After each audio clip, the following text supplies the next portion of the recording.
खजिनदार पण आपला चांगला आहे, लंडन मध्ये शिकलाय, आर्किटेक्ट म्हणून एक महाराष्ट्रामध्ये आणि नवी मुंबईमध्ये सर्वाधिक आर्किटेक्ट मध्ये त्याचा व्यवसाय आहे। एवढंच नाही, त्यांनी सांगितलं बाई आम्हाला 10 वर्षांनी मला पार्लमेंट लढवण्याची आहे, आता मला काय देऊ नका, मी काम करतो, संघटनेचं काम करतो आणि मागावून करा।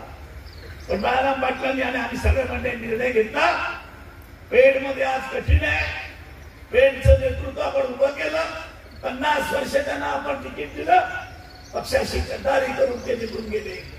आपण पेड मधलाच दादरचा सुपुत्र आपण पेड मध्ये पुन्हा पुढे उभा केला।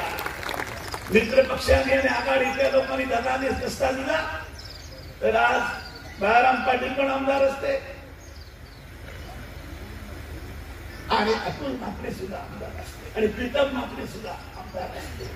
परंतु या ठिकाणी जे झालं त्याच्यावर आम्ही बोलायला मागत नाहीये, पण तुम्हाला या गोष्टीचं दुःख होत आहे, तुमच्या मनामध्ये संताप पण आहे, तुम्हाला वाटतं पुन्हा आपलं वैभव आपल्याला पुन्हा मिळून द्यायचं आहे। मी तुम्हाला खात्री देतो, मी एवढ्या मीटिंग घेतल्या की माझा आज असा बसता मला बोलता पण येत नव्हतं। एबीपी माझा, उघडा डोळे बघा नीट।